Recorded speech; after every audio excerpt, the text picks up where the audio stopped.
kusangana zvekare kwatiri kuita paCoolian TV channel yenyu chivhitivhiti chatinokupai nhau dzese without fear or favor. Nhasi ndiri kuona nyaya dzakawanda dziri kuitika pari kupisa, to be very honest with you. Handidi zvangu kunyanya kutaura zvakanyanya kuwanda kana kuti kutaura ndichitanga ndinenge ndichiita ndichitenderera, asi situation dziri panapa hama dzadiwa dzaoma, zvinhu zvaoma. Today ndiri kungoda kungokuzivisai kuti it's bad news for maZimbabweans vari kuSouth Africa nemaZimbabweans ese zvekare vachada kuzoenda kuAmerica. Zvinhu zvachinjwa kana kuti tiri kuti zvinhu zvadhakwa. Vatombomisa zvemavhisa kuenda kuAmerica.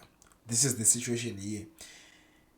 America has stopped all Zimbabweans from applying for US visas in Zimbabwe with effect from today, except those traveling on government and diplomatic business. The American embassy in Harare received instructions from Washington overnight to pause consular operations. This means there will be no visa appointment or interviews during this period at the American embassy in Harare until further notice. Embassy officials said they are awaiting further guidance from Washington. Zimbabwean travelers with valid visas or permanent residence card can still travel. Those applying for other countries are not affected. America also imposed a refundable visa bond fee up to 15,000 for Malawians and Zambians due to their high overstay rates. The same reason visa processing has been stopped in Harare. Recent American data shows that 10.57% of Zimbabweans with B1, B2 visas, tourists, business overstayed their stay in 2023. Malawi's overstay rate is 14.3% and Zambia was 10.5%. These high overstay rates are the main reason the US has introduced a visa bond pilot program for Malawi and Zambia, and why it has suspended visa processing for Zimbabwe. So this is the situation. I'm very worried, honestly speaking, because zakutaura chokwadi inini handidi zvinhu zvekuti tinobondikira America nedzimwe nyika dzakauda dzatiraramisa, especially our brothers and sisters vakaenda kudhara, vamwe vachandikina ndokutoti alright, vakapfuura 2008 vangaona hama dziri diaspora vanokwanisa kupupura kuti pakashanda Mwari ipapo, handiti. But now situation payava nyaya hombe yanetsa, hanzi muri kugarisa nyika kwedu kwamuri kuuya muchitanga mukushanya, like the same situation,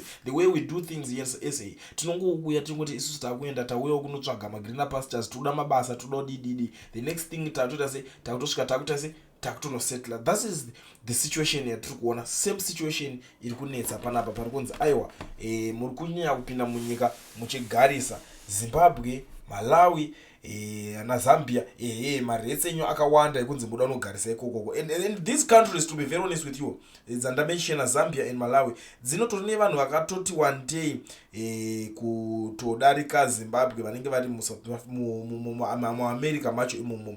Ndiwo nyaya inenge iripo, dzinenge dziri vanhu vakawanda, but I don't know kuti yedu nyika ndo yadii manje, zvanyanyoita sei, ndo yanokorwa tsoka rende, why zvinhu zvataurwa kana zvaitika maitikiro iwayo.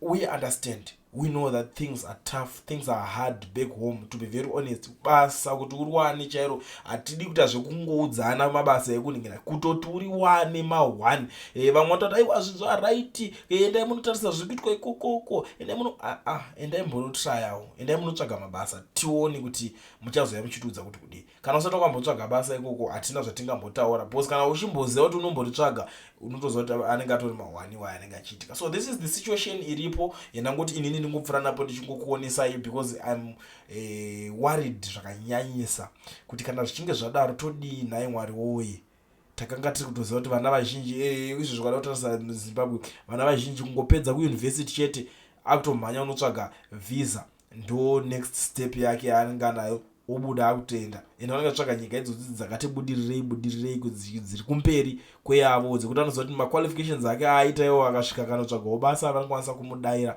kumubvuma kuti akwanise kupinda pabasa. But it seems like zvinhu zvacho zvavharwa ende zviri kusiririsa zvisingaite. Ende ndine imwe yandiri kuona zvekare kuSouth Africa panapa pari kunzi this morning pane buzz rabatwa rakazara mazimba 53 vasina mapepa akakwana kuhamaskra. So far kwadeport kwavakadzi 17, 1 murume nevana 16, but vamwe 19 vasara are currently being detained at the Hamaskra police station. Bhazi iri ranga richienda kuPretoria.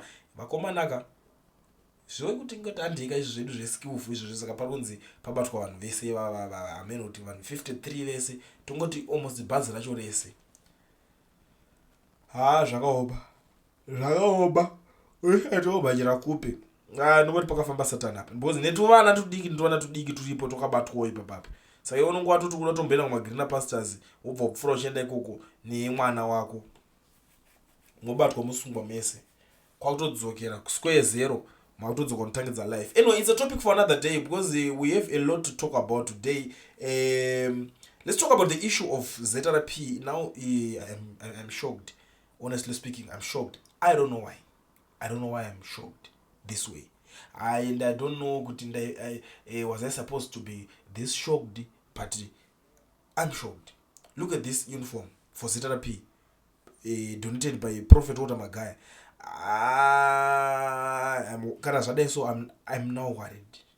Kuti muri kutaurira kuti vakwanise kutengerwa zvinhu nehurumende yavo haina kana sentire kuti tingotengawo zvinhu zvitipe vanhu. Is that so? Tatosvika pa the extent yekuti zvimwe zvinhu zvakutoshaya vanhu vanozvisumuka vachizvichallenge.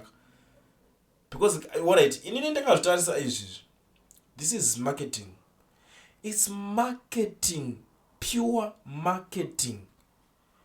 Because mupurisa akutofamba achitoita zvati ari kufamba achiverengwa donated by Prophet Magaya. Everyone vachitanga kutobvunza who is Magaya, vasingamuziva andanezve anopindira papi. The next thing saka tikuti wa market was nehurumende in the name of ndakubatsirai.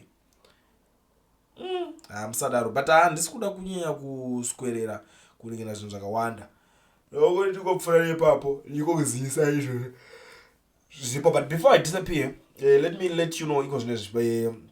Kana uri muSouth Africa munhu wese anoregisterwa company ubva FNB business account usina work permit kana kuti start permit, education research is the way to go. Batai Owen mufonere namba dzake ndaisa pa screen, ndiye one munhu anozvigona. Musaswera muchinyeberwa nevamwe vada kudzidzira zvinhu zvavasati vakamboita, vamwe vanofunga kuti zviri easy. Kwete, musateerere, muchazovharwa mari mukachema. Batai Owen ndiye one munhu ari reliable, affordable, reasonable. Zvese ipapo anokwanisa kukuvhurira zvese zvandatokuudza. FNB business account aiwa kausavhaironza una bank account. Mbate Owen namba dzake dzirapo idzi ende haumboende kwaari futi, iye anotokuitira ari ikoko kwauri ikoko.